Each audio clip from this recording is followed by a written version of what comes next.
საღამოშვიდობის პარასკევია და თქვენ ტრადიციულად გზაუნკლევს უყურებთ. მე ნაზი ქობულაძე ვარ. აჭარის კულტურის სამინისტროს გეგმებსა და პრიორიტეტებზე ვისაუბრებთ. დღევანდელ გადაცემაში უწყება ცალკე სამინისტროდ რამდენიმე თვის წინათ ჩამოყალიბდა. მინისტრი უკვე შეხვდა მუნიციპალიტეტებში სფეროს სპეციალისტებს. ერისო ბოლქვაძემ რეგიონის საკანონმდებლო ორგანოს ანგარიშით წარუდგინა და დეპუტატების კითხვებსაც უპასუხა. ჩვენ დღეს თავად მინისტრისგან მოვისმენთ სამინისტროს პრიორიტეტებისა და გეგმების შესახებ. ახლა კი ვნახოთ რეპორტაჟი. აჭარის განათლებისა და სპორტის მინისტრს 2024 წლის ანგარიშის წარსადგენად რეგლამენტით გათვალისწინებული დრო არ ეყო და დამატებითი დასჭირდა. თუმცა მაია ხაჯიშვილმა სამინისტროს მიერ გაწეული საქმიანობა ბოლომდე მაინც ვერ ამოწურა. ისაუბრა როგორც სკოლამდელ ისე სასკოლო და უმაღლეს განათლებაზე. მინისტრის თქმით, უწყების მთავარი პრიორიტეტი განათლების ხელმისაწვდომობა, ხარისხის გაუმჯობესება და შესაბამისი ინფრასტრუქტურის მოწყობა, მათ შორის როგორც სკოლებში, ისე უმაღლეს საგანმანათლებლო დაწესებულებებში.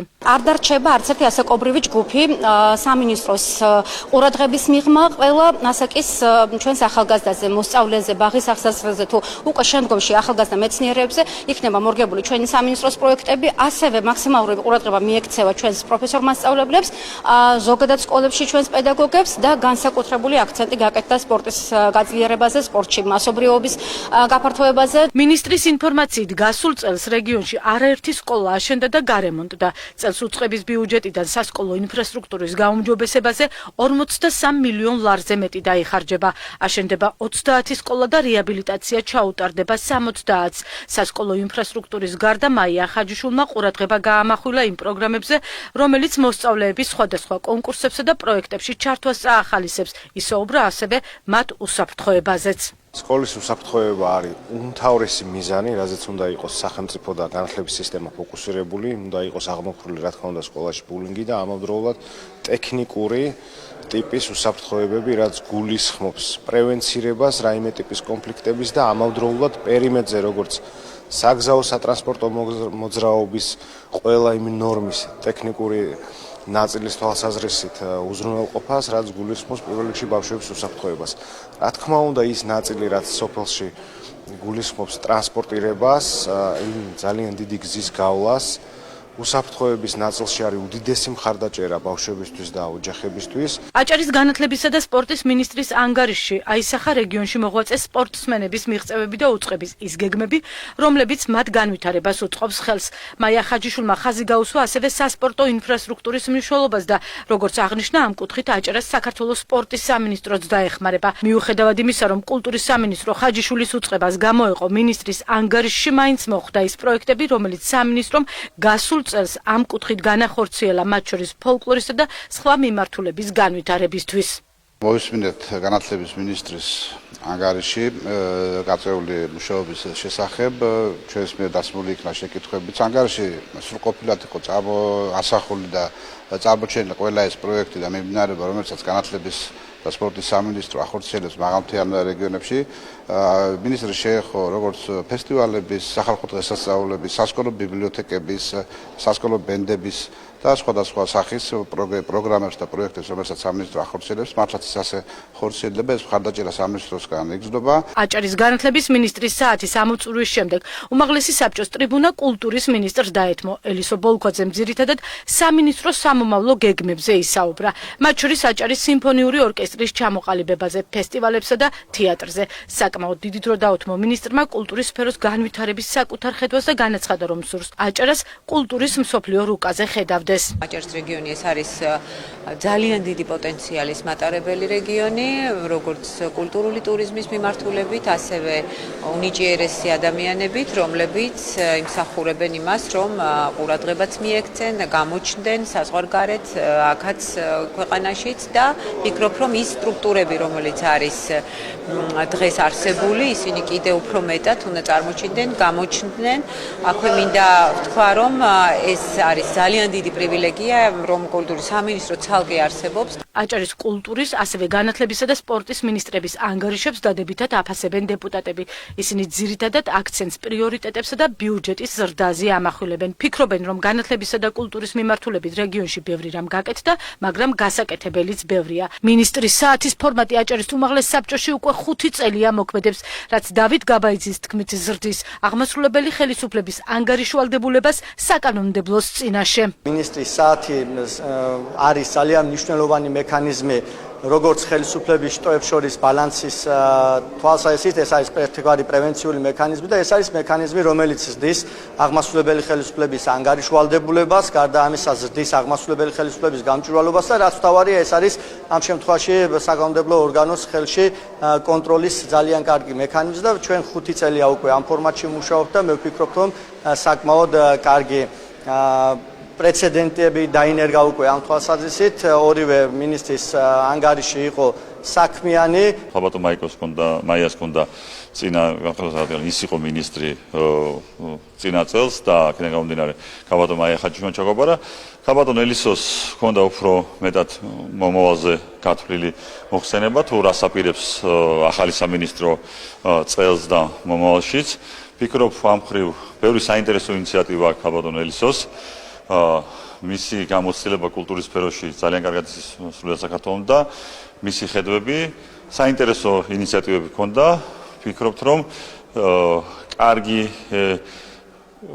ღონისძიებები გველოდება წინ და ამ მხრივ სრული მხარდაჭერა ხაბატონ ელისოს და სამინისტროს ჩვენგან. აჭარის უმაღლეს საბჭოში რეგიონის 2 მინისტრს მინისტრის საათის ფორმატში რიგარეშე პლენარულ სხდომაზე მოусმინეს. დავბრუნდით ეთერში და როგორც უკვე გითხარით, აჭარის კულტურის მინისტრი ელისო ბოლქვაძეა ჩვენი სტუმარი. მოგესალმებით, მადლობა გადაცემაში მონაწილეობისთვის. მოგესალმებით, მივესალმებით თქვენს მაყურებელს. ახლად შექმნილია სამინისტრო და უპირველესად ვისაუბროთ ამ სამინისტროს შექმნის მიზანზე და ზოგად სტრატეგიაზე. დიახ, სამინისტრო შეიქმნა 1 მარტს და ძალიან ცოტა ხანია რაც ფუნქციონირებს ახალი სტრუქტურა. მე მინდა ჯერ ესეთი მიულოცო ყველას, იმიტომ რომ ეს არის ძალიან, როგორც ვამბობდი დღესაც თქვი, ჩემს მოხსენებაში, რომ ეს არის ძალიან დიდი პრივილეგია და ძალიან მნიშვნელოვანი პოლიტიკური გადაწყვეტილება გუნდის, რომ ახალი სამინისტრო როგორც სტრუქტურა ჩამოყალიბდა. ეს იმას ნიშნავს, რომ რა თქმა უნდა, ამ სფეროს მთლიანად და კულტურის მოღვაწეებს აჭარის რეგიონში, რა თქმა უნდა, უფრო მეტი ყურადღება ელოდებათ, მეტი საერთაშორისო პროექტები, მეტი ეროვნული პროექტები და ასე ვთქვათ, ინდუსტრიის განვითარება, კულტურის ინდუსტრიის განვითარება, რაც არის ძალიან მნიშვნელოვანი, ისეთ რეგიონში, როგორც არის აჭარა და ესეც განვითარებად მნიშვნელოვან რეგიონში, ეს იქნება, რა თქმა უნდა, ძალიან კარგი შესაძლებლობა იმისათვის, რომ კიდევ უფრო მაღალ საფეხურზე ავიდეს და მათ უფრო მეტი შუქი დაეცეთ. მაგალითად, ახლა თუ აუცილებლად ვახსენებთ, რომ ამ პერიოდში უკვე ჩვენ ბევრი კვლევა ჩავატარეთ, ბევრი შეხვედრები ჩავატარეთ და ფოლკლორის მიმართულებით ძალიან ბევრი რამე შეგვიძლია კიდევ უფრო აპწიოთ და ასე ვთქვათ, უფრო მეტი შუქი მივცეთ ამ ყველაფერს, მაგალითად ფოლკლორის ცენტრის ჩამოყალიბება დაისახა მიზნად და ერთ-ერთი ძალიან მნიშვნელოვანი სიახლე გვექნება. დიახ, ჩვენ ვადევნებდით თვალს, რომ თქვენ მუნიციპალიტეტებში შეხვდით ამ სფეროში დასაქმებულ და ამ სფეროში დაინტერესებულ ადამიანებს.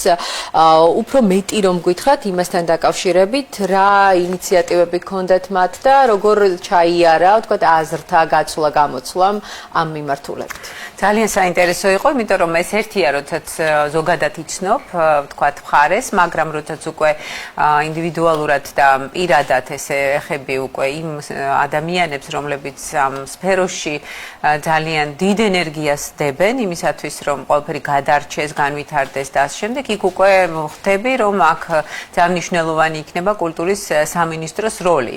ყველა მუნიციპალიტეტში ჯერჯერობით ვერ მოვახერხეთ მისვლა, მაგრამ მაგალითად ხელვაჩაურში ვიყავით, სადაც არაჩვეულებრივი კონცერტი გაიმართა და კიდევ დაისახა ის ძალიან კაი იდეა არის მაგალითად მაჭახელას ფესტივალის ჩამოყალიბება. მე ვფიქრობ, რომ ეს ძალიან ესეთი ტურისტული, კულტურული ტურისტული ადგილი იქნება კიდევ უფრო მეტად, როდესაც ფოლკლორული, ვთქვათ, ფესტივალი იქ იქნება უფრო მეტად, ასე ვთქვათ, განვითარებული.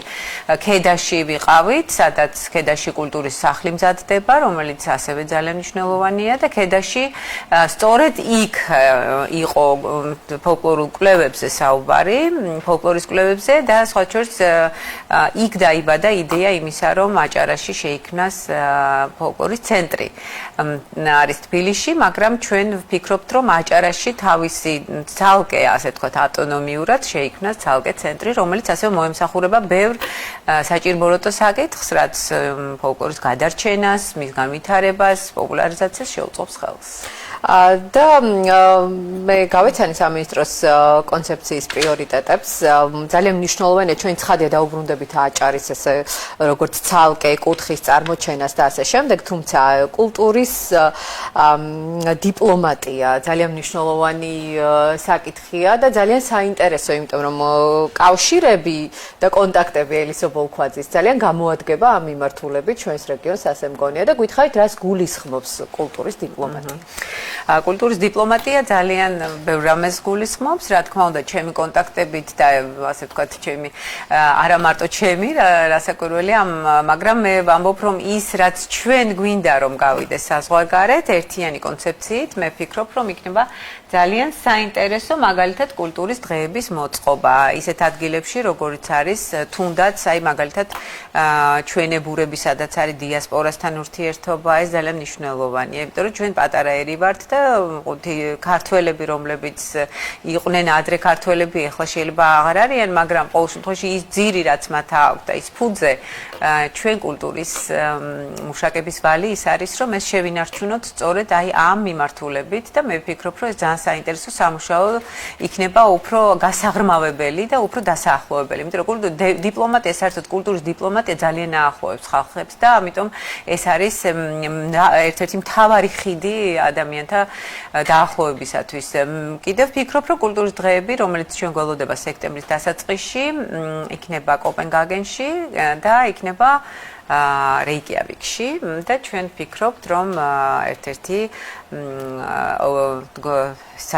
ცეკვის ერთ-ერთი არ ვიცი ჯერ რომელი, არ ვიტყვი ჯერჯერობით და ანსამბლი წამოვა და ალბათ მომღერლებიც ესეთ ერთიან საერთო კონცეფციაში ჩაეწერება, ასე ვთქვათ, ხალხური შემოქმედება, რაც არის ძალიან მნიშვნელოვანი და ღირებული ჩვენთვის და ამას ვანახებთ, რა თქმა უნდა, დანიაში. ამის გარდა კიდევ ვფიქრობ, რომ იქნება ძალიან საინტერესო აჭარული კერძები, აჭარაში, ვთქვათ, ისეთი კერძებია, რომელიც სხვაგან არ არის, ვთქვათ, და ესეც არის დიპლომატიის ერთ-ერთი ძალიან კარგი საშუალება. ქარგვა მაგალითად ძალიან ესეთი მიმართულება არის, ძველი მიმართულება, რომელიც არის ყურადღება მისაქცევი და მე ვფიქრობ, რომ ეს ყველაფერი ემსახურება ჩვენი ქვეყნის იდენტურობას, მის შენარჩუნებას და ნუ მსოფლიო ჩვენ კიდევ ერთხელ თქვით და ვცდილობთ და ყოველთვის ვეცდებით, რომ აჭარა იყოს მსოფლიო რუკაზე. ღირსეულად წარმოდგენილი ჩვენი რეგიონი. მთაში კულტურის პოლიტიკის გაძლიერება. მთიან აჭარაში ძალიან უყვართ ფესტივალები, სახალხო დღესასწაულები, ყველა სოფელს მე მგონი რაღაც თავისი დღესასწაული აქვს და ჩვენ ძალიან ხშირად გაგვიშუქებია ეს ყველაფერი.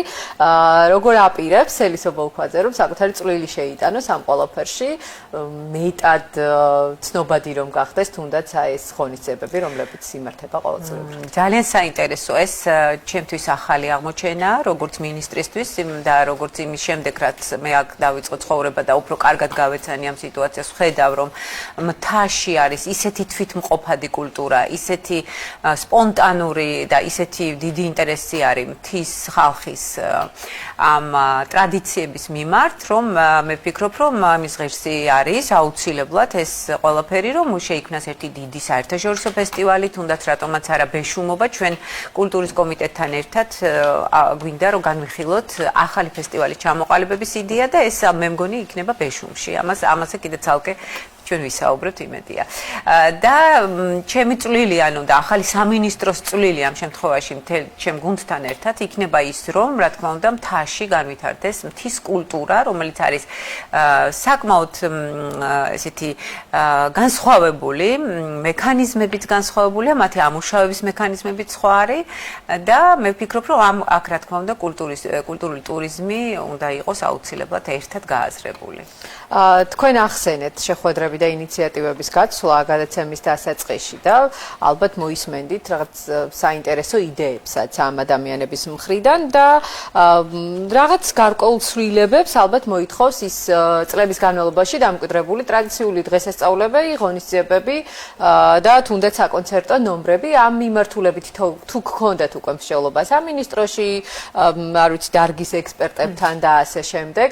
ცხადია, ყველაფერს ჯერ ვერ გვეტყვით და ეს ყველაფერიც გასაგებია, მაგრამ არის თუ არა მზაობა თუნდაც იმ ადგილობრივი ანსამბლების მხრიდან, რომ გარკვეულ ნოვაციებს შეხვდნენ პოზიტივით, შრომით და ასე შემდეგ, იმიტომ რომ ის ყველაფერი, რაც გეგმად აქვს დასახული რეგიონს, ძალიან დიდ შრომასაც მოითხოვს არა მხოლოდ ნებას.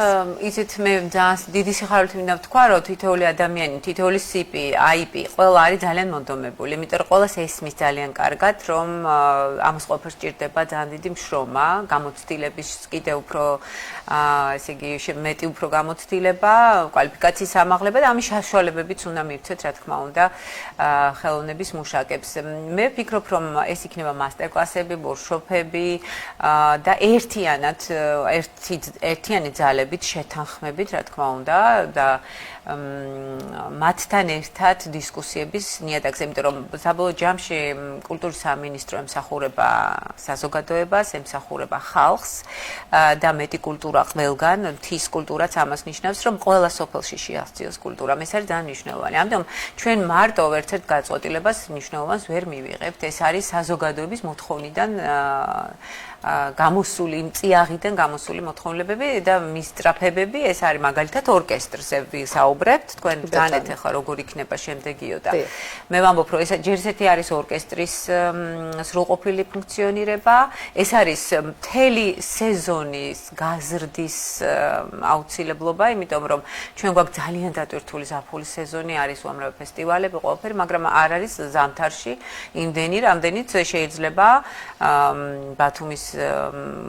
ბათუმის მოსახლეობას უნდოდეს, ხო? ცოტა უფრო ესეთი, ზამთრის სეზონი მაინც არ არის საკურორტო სეზონი, მაგრამ ამას უნდა შებრძოლება და ამას ალბათ უნდა ცოტა უფრო მეტად გაშლა. კი, ჩვენ ბოლო წლების განმავლობაში ვაცხადებთ, რომ 4-ვე სეზონზე გვინდა ვიყოთ ძალიან საინტერესო და აჭარის სახელმწიფო სიმფონიური ორკესტრის შექმნაზეც მივედით. გვითხარით ამ საკითხთან დაკავშირებით უფრო მეტი. ერთია შექმნა, ღირსეული კადრების ჩამოყალიბება, თავმოყრა ამ ადამიანების და ასე შემდეგ. აქ ორი პრობლემა, ეროვნული კადრების, მოპოვების, გაზრდის, ეს არის რთული პრობლემა და ამას წავაწყდით აუცილებლად, იმიტომ რომ საშუალო რგოლი, სახელმწიფო განათლების საშუალო რგოლი არ არის ისე სისტემურად კარგად აწყობილი, როგორც შეიძლება გვინდოდეს, მაგრამ ვცდილობთ ესეც გამოვასწოროთ. ამასობაში დაიბადა იდეა, რომ იყოს საპილოტო სკოლა, შეიქმნას მუსიკალური სკოლა, სადაც თავი მოეყრება როგორც პიანისტებს, ისე სასულეებს, ისე ინსტრუმენტალისტებს და ასე ვთქვათ, ის მუხტი, რაც არსებობს, ჩვენ ვერ ვისაუბრებთ ვერაფერზე, თუ არ იქნება ამის მოცემულობა და მოცემულობა დგას ნამდვილად, იმიტომ რომ არიან ძალიან ნიჭიერი ადამიანები, ბავშვები, რომლებსაც მისწრაფებები აქვთ, კლასიკური მუსიკისადმი და სხვადასხვა ინსტრუმენტის დაუფლება სურთ და ჩვენ ამაში ხელი უნდა შევუწყოთ. მუსიკალური ცენტრის ბაზაზე ალბათ მე ვფიქრობ, რომ სიმფონიური ორკესტრის გაძლიერება, იმიტომ რომ ორკესტრი არსებობს, მაგრამ ეს არის მცირე შემადგენლობით და ვერ ფუნქციონირებს. ამიტომ მე ვფიქრობ, რომ ძალიან მნიშვნელოვანია იყოს და შეიქმნას აჭარის სახელმწიფო სიმფონიური ორკესტრი, რომელიც იქნება და იფუნქციონირებს ძირითადად რა თქმა უნდა აჭარაში, რომელსაც შეიძლება რომ უფრო მეტი და დიდი მასშტაბის ფესტივალები ჩაატაროს და ასევე ეს იქნება მისი საფუძველი, რომ მთელი წლის განმავლობაში საშუალება ჰქონდეს ოპერას და თეატრებს და სხვადასხვა სხვადასხვა მიმართულებებს იფუნქციონირონ უკეთესად, რა თქმა უნდა. თქვენ უკვე ისაუბრეთ საპილოტო ექსპერიმენტული სკოლის კონცეფციასთან დაკავშირებით. ეს ცხადია რამდენიმე წლიანი პროექტია და ეს ამაში არის გულისხმობა, რომ თქვათ ერთ თვეში რაღაც უცებ მოხდება და ნაჩქარევად გაკეთდება. რა ეტაპზეა ამას დასჭირდება ალბათ სპეციალისტების მოწვევაც, მათ შორის თქვენი საერთაშორისო კავშირებით და ასე შემდეგ. რა ეტაპზეა ამ მიმართულებით სამუშაოები და დაახლოებით რა ვადაზე გაქვთ გათვლა, რომ აი თუნდაც პირველი კონცერტი მოისმინოს. ცხადია კონკრეტულ რიცხვს დღეს ვერ დავასახელებთ, მაგრამ იცით რა, როდესაც მე ვიყავ კულტურის კომიტეტის თავმჯდომარე, მაშინ სახელმწიფო განათლების რეფორმის ფარგლებში აბსოლუტურად მოვიარეთ თითქმის ყველა ევროპული მთავარი ქალაქი, სადაც სახელმწიფო განათლება მაღალ დონეზეა დაყენებული.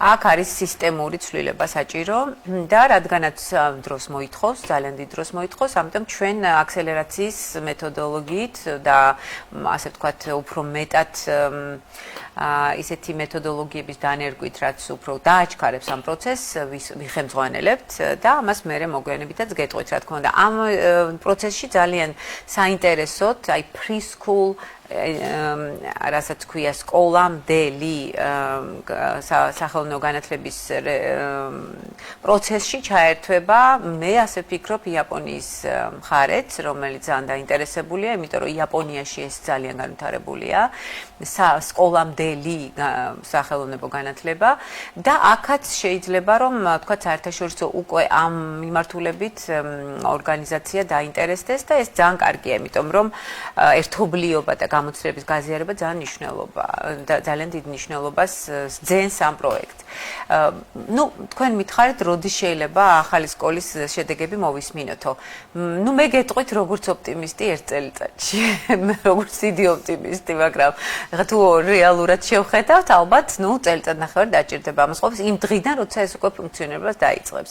ფუნქციონირებას დაიწყებს ალბათ 2026 წელს. მანამდე ახლა დიდად ვერ ვიქნებით ესე ილუზიებში, მაგრამ კონცერტებს ალბათ რაღაც მინი კონცერტებს კი ბატონო, აუცილებლად და ჩვენ სტუდიაში კიდე ტელევიზიას აქ ძალიან დიდი როლი ექნება, იმიტომ რომ ყველა დასაწყისი იდეა, რომელიც უნდა განვითარდეს, ტელევიზიასთან უნდა იყოს და რადიოსთან. რატომ? იმიტომ რომ კომუნიკაციის ძალიან დიდი საშუალებაა და მე ვფიქრობ, რომ ეს უნდა იყოს კარგად გაშუქებული და ამ წინასწარ გიხდით. კი ბატონო, ჩვენც ამ მიმართულებით ნამდვილად მზად ვართ, რომ ხარი დაუჭიროთ ყველა კარგ ინიციატივას. თქვენ ახსენეთ სკოლამდელი წრეები, დაინტერესება ბავშვების და ასე შემდეგ. ცოტა აბსტრაქტული, მაგრამ მგონია რომ მაინც კონკრეტული კითხვა უნდა დაგისვათ. პრინციპში ძალიან დიდი ხანია ეს მოდაშია, მოდურია. ბავშვი დამყავს ცეკვაზე, მუსიკაზე და ასე შემდეგ.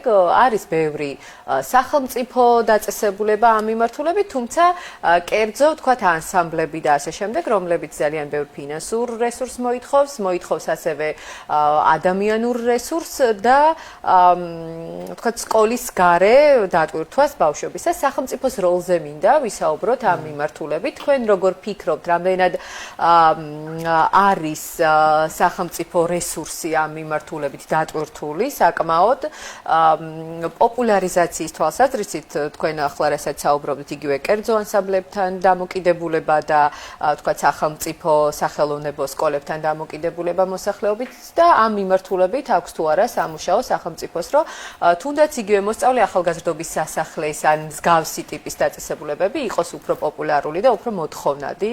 მე ცხადია არ ვაკნინებ იმ კერძო ანსამბლებს და მათ აქვთ თავიანთი დიდი როლი ამ ყველაფერში. სახელმწიფოს როლი ძალიან დიდია, იმიტომ რომ როდესაც არის სახელმწიფოებრივი ნება, იქ ყოველთვის უფრო მაღალ დონეზე არის წარმოჩენილი როგორც ანსამბლი, ისე სკოლა, ისე სახელმწიფო განათლება და ყველაფერი.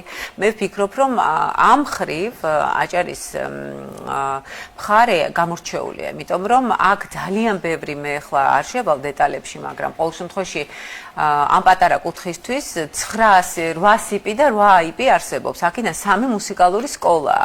ანუ სახელმწიფო აქ ჩანს, რომ ძალიან ზრუნავს იმაზე, რომ ეს სეგმენტი ძალიან კარგად გადარჩეს, განვითარდეს. ახლა რაც შეუძლია სახელმწიფოს ყველაფერს აკეთებს. ახლა ეს არის მეორე თემა, როდესაც ჩვენ გვინდა ტრანსფორმაცია, როცა ჩვენ გვინდა უფრო უკეთესი, უფრო ხარისხიანი, უფრო მეტად პოპულარიზირებული და ასე შემდეგ. ეს რა თქმა უნდა ეს არის მოიტანა ცხოვრებამაც და ასე უფრო მეტი კონკურენციაა. დონე უფრო მაღალია და მთელ სოფლიოში, ამიტომ ჩვენ მხარი უნდა აუღოთ. აქთან გამომდინარე, იქნება რა თქმა უნდა რაღაც რეფორმები რა. რეფორმების ანუ გვეშინია, იმიტომ რომ რეფორმები კარგია, ყოველთვის სწორად გააზრებული რეფორმები და რეფორმება ყველა რასაც ჩვენ გავაკეთებთ, იქნება აუცილებლად შეთანხმების თემა. რატომ? იმიტომ რომ მაგალითად თქვენ ბძანეთ, რომ ბავშვი ძალიან ტრენდულია, რომ ბავშვი დამყავს, ასე რატო უნდა გადაიხადოს, თქვათ, ისეთ ქვეყანაში როგორც არის საქართველო, როდესაც ამდენი სკოლა არსებობს სახელმწიფო, რატო უნდა გადაიხადოს დედამ ბავშვისთვის მაგალითად მუსიკის გაკვეთილები. არა, ეს უნდა იყოს სახელმწიფოს, მე ასე ვფიქრობ და მინდა ყოველ შემთხვევაში ასე ვიფიქრო, რომ ჩვენ მოვახერხებთ იმას, რომ თუნდაც ცეკვაზე, თუნდაც ფორტეპიანოზე, ვიოლინოზე, ჩელოზე ბავშვები დადიოდნენ ისეთ სკოლაში, სადაც მიიღებენ სათანადო განათლებას, სადაც ეს იქნება მათთვის უფასო და მისაწვდომი. და ყველასთვის, იმიტომ რომ კულტურა უნდა იყოს ყველა სოფელში, ყველგან. და განსაკუთრებით ბავშვებში. იმიტომ რომ ბავშვი, რომელიც პატარაობიდან ეხება ხელოვნებას, ის არასოდეს არ მგონია მე რომ ის თავის კვალს ტოვებს, თავის ფსიქიკაში და თავის ხასიათის ჩამოყალიბებაში. და ძალიან მნიშვნელოვანია. ამიტომ მე ძალიან იმედით უყურებ ამას და ვფიქრობ, რომ ეს იქნება კიდევ უფრო ესეთი ახალი ეტაპი, რომელიც დაიწყება, იმიტომ რომ სწორედ სახელმწიფოებრივ ნება იყო კულტურის სამინისტროს შექმნა როგორც ცალკე სტრუქტურა. ნიჭიერი და შემოქმედებითი ახალგაზრდა თაობის ხელშეწყობა და წარმოჩენა. მე მახსოვს შარშან შავი ზღვის საერთაშორისო ფესტივალზე, ჩვენ ესე ელისო ბოლქვაძის ფესტივალს ვეძახით ამ ფესტივალს. ვნახეთ ძალიან ბევრი საინტერესო საყვარელი და პერსპექტიული ბავშვები სცენაზე. მგონია რომ ამ მიმართულებით უფრო მეტი ბავშვი უნდა ვიხილოთ მას შემდეგ, რაც თქვენ უკვე სხვა სტატუსით ჩაერთეთ რეგიონის ცხოვრებაში. ჩემთვის ძალიან სასიამოვნოა, იმიტომ რომ ეს ყველაფერი მე 2013 წელს, როცა ჩამოვაყალიბე ბათუმის ფესტივალი, მაშინ დავიწყე და ჩემი ახალგაზრდა მუსიკოსებთან, ასე ვთქვათ, ჩემი კომუნიკაცია და ჩემი ურთიერთობა ეს დიდი ხნის ისტორიას ითვლის და დიდი ბევრი წლებია უკვე ამას მე დიდი სიამოვნებით და მთელი გატაცებით ვაკეთებ.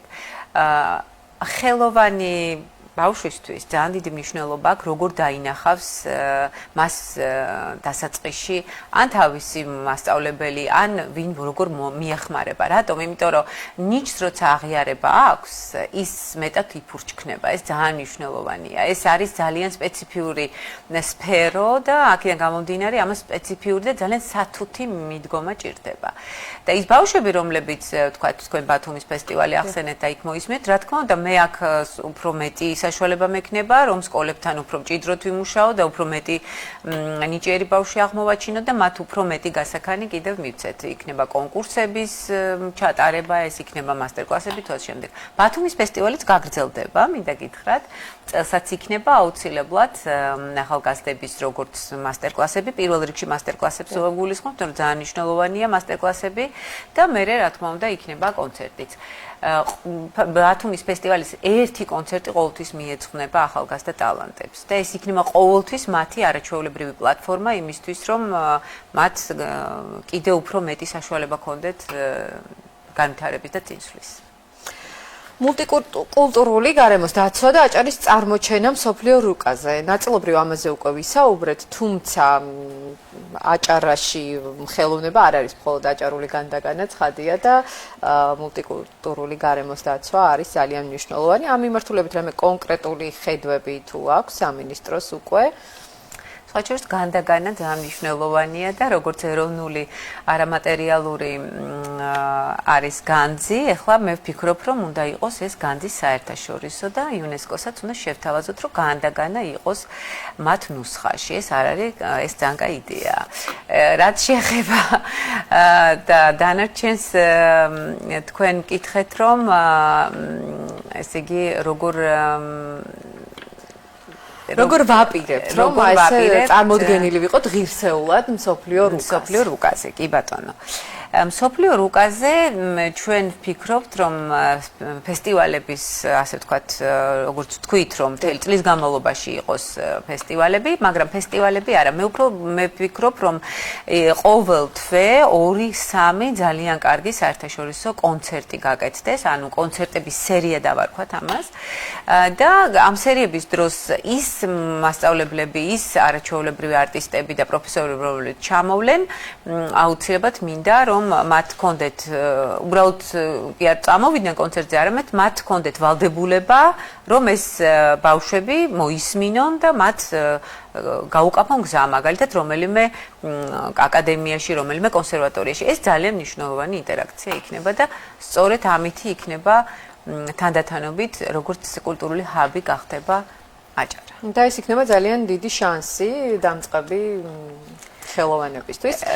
არა მარტო დამწყები, მოდი ასე ვთქვი, ეს უკვე იქნება ჰაბი, ეს უკვე ნიშნავს, ეს უფრო დიდი განაცხადია. მოდით ახლა ამაზე პირდაპირ ჩვენ ამ გადაცემაში ყველაფერს რა თქმა უნდა ვერ ვიტყვით, თუნდაც გქონდეს ძალიან დიდი სურვილები, ეს ჩვენ გვინდა რა თქმა უნდა. აი ნახოთ როგორი ტემპით ეს განვითარდება. 1-2 საერთაშორისო კონცერტის შემდეგ უკვე მეტის თქმას შევძლებთ. კი ბატონო, აი სადღაც დეკემბერში შეგვიძლია რაღაცა უკვე რეზიუმე გავაკეთოთ იმის თაობაზე, რა შევძელით ამ 6 თვის განმავლობაში. გელოდებით დეკემბერში და მანამდეც რა თქმა უნდა ბოლო კითხვას დაგისვამთ კალენდრის შედგენა კულტურული ღონისძიებების სეზონური და წლიური კალენდარი. თქვენ აღნიშნეთ კიდევაც რომ თქვათ მხოლოდ ზაფხული და საზღვაო სეზონი არ უნდა იყოს დატვირთული კონცერტებით. არის რა თქმა უნდა რეგიონში წლის განმავლობაში ბევრი ღონისძიება, თუმცა ასე იკითხება რომ უფრო მეტის დაგეგმვას აპირებთ. თუ გაქვთ უკვე კონკრეტული მიმართულებები ამ მხრივ დასახული, ცხადია ეს გეგმის დონეზე და რა ტიპის ღონისძიებებზეა საუბარი. დიახ, აი კალენდარი ძალიან მნიშვნელოვანია და რატომ? იმიტომ რომ ბათუმში განსაკუთრებით ზაფხულში ბევრი ღონისძიებები სხვადასხვა ადგილზე იმართება და ერთმანეთ ძალიან რთულია ამის ორგანიზება. პირველივე ნაბიჯები ჩვენი სამინისტროსი იყო ის, რომ შევქნათ ერთიანი კალენდარი. მოდით ფესტივალების კალენდარი შევქნათ, რომელმაც გაიმარჯვა კულტურის სამინისტროს პროგრამებში, ეს ერთი მიმართულება და კიდე ის მიმართულება, რომ მთელი წლის განმავლობაში არსებობდეს კალენდარი. ანუ კონცერტზე წინასწარ უნდა იყოს ხალხი გაფრთხილებული, რომ აი ამ დღეს ეს კონცერტი იმართება. ამ მიმართულებით ჩვენ ვიმუშავეთ და შევიმუშავეთ ესეთი ზაფხულის კალენდარი, რომელიც დაიწყება უკვე 12 ივნის და შემდეგ უკვე სექტემბრის ბოლომდე გაგრძელდება და შემდეგ უკვე სხვა კალენდარს შევიმუშავებთ. ეს იქნება როგორც მაგალითად მართვე ჩამოვა გონიოს ციხეზე იმღერებს, ეს ძალიან კარგი დასაწყისი იქნება ბავშვებთან ერთად, ოლიმპიადა იქნება, მერე იქნება ვთქვათ ნუგზარ ერგერმიძის 70 წლის თავი, იქნება სიმფონიური ორკესტრის კონცერტი. ახლა მკითხავთ რომ სიმფონიური ორკესტრი კამერულის ბაზაზე იქნება და მოწვეული მუსიკოსებით, ქართული მუსიკის პოპულარიზაცია, ფილმების პოპულარიზაცია, ნუ სხვადასხვა მიმართულებით 4 სიმფონიური კონცერტი გამოდის, საგუნდო კონცერტი გამოვა ერთი და მოკლედ არის დაახლოებით 10 კონცერტი გვაქვს დაგეგმილი ივნის, ივლისი, აგვისტო, სექტემბრის აი ამ პერიოდში. დანარჩენსაც მე მოგაწოდით თანდათანობით და კალენდრის არსებობა ძალიან კარგი რატომ არის? იმიტომ რომ თუ ჩვენ გვინდა რომ ნამდვილად აჭარა იყოს საერთაშორისო რუკაზე და საერთაშორისო ადგილი დაიკავოს სივრცეში, მაშინ ჩვენ უნდა აუცილებლად მოვიწვიოთ საერთაშორისო ჟურნალისტებიც, რომლებიც ამის შესახებ დაწერენ. მაგალითად, პარიმატში, რომელიც მეუბნება რომ ჩამოვალთ, კი ბატონო, ოღონდ გვანახეთ რა არის თქვენთვის ყველაზე მნიშვნელოვანი. მე ვფიქრობ, რომ აუცილებლად უნდა შვამთობა ვანახოთ, აუცილებლად უნდა ვანახოთ მთის ფოლკლორული ანსამბლები, რომლებიც არიან ძალიან განსაკუთრებულები და ეს მას თუნდაც ის კონცერტი, რომელიც მაგალითად 7 ივლისს ჩატარდება სიმფონიურთან ერთად, სადაც ქართული მუსიკა იქნება, აი ეს აინტერესებს სწორედ ისეთ ჟურნალებს, როგორც არის პარიმატში და ვთქვათ სხვადასხვა კიდე ცნობილი ჟურნალები და მე ვფიქრობ, რომ აი ზუსტად ეს ხედვა გახდის და ეს მომენტი იქნება ძალიან მნიშვნელოვანი იმისათვის, რომ აჭარამ კიდევ ერთხელ გაიბწყინოს როგორც კულტურის ცენტრმა და ჰაბმა და რა ვიცი, ყველაფერმა, რასაც ჩვენ როგორც ვიმუშავებთ და როგორი ხედვებიც გვექნება და როგორ ენერგეტიკასაც ჩავდებთ ყველანი, არა მარტო ერთი მინისტრი, არამედ ყველა. აი ამ ხედვით ჩვენ შეგვიძლია რომ ნამდვილად ძალიან დიდი პოტენციალი ეს ყველაფერი გავიტანოთ საზღვარგარეთ. უწყებათა შორის კომუნიკაცია იქნება ძალიან მნიშვნელოვანი, რა თქმა უნდა და წელს მგონია რომ ყველა ფესტივალი, რომელიც სხვა წლებში ჩატარებულა, უნდა იყოს ყველაზე უკეთესი და შემდეგ ცხადია ეს ამოკაშკაშება და ამოწყინება, რაც თქვენ აღნიშნეთ, უნდა იყოს შენარჩუნებული. აუცილებლად უნდა ვეცადოთ ყოველწლიურად უფრო მეტი, უფრო კარგი, უფრო ხარისხიანი და უფრო მეტი რამ გავაკეთოთ, იმიტომ რომ ძალიან დიდი კონკურენციის წინაშე ვართ, საკმაოდ რთული გეოპოლიტიკური მდგომარეობა არის, ამიტომ აქვე მინდა კიდევ ერთხელ ვთქვა, რომ შავი ზღვის პლატფორმაც ძალიან საინტერესო არის აჭარისთვის და შავი ზღვის პლატფორმის ქვეყნები უნდა, ასე ვთქვათ, კულტურული დიალოგით ასევე შეიძლება მათი გაერთიანება, რასაც ჩვენ ვაპირებთ და მე ვფიქრობ, რომ შემდეგში შეიძლება იყოს ან სამიტის ჩატარების აუცილებლობა, ან რაღაც საერთაშორისო კონფერენცია, ასევე მუშაობა იუნესკოსთან, რომელიც უნდა გავაგრძელოთ და ბევრი მიმართულებებით, რაც იქნება ყველაფერი ის, რაც იქნება ამ რეგიონისთვის სასარგებლო. მადლობა გადაცემაში მონაწილეობისთვის. გელოდებით კიდევ არაერთხელ სიახლეებით წარმატებებს გისურვებთ. ელისო ბოლქვაძე, აჭარის კულტურის მინისტრი იყო ჩვენი სტუმარი. ჩვენ ერთმანეთს მომდევნო პარასკევს შევხვდებით. ნახვამდის.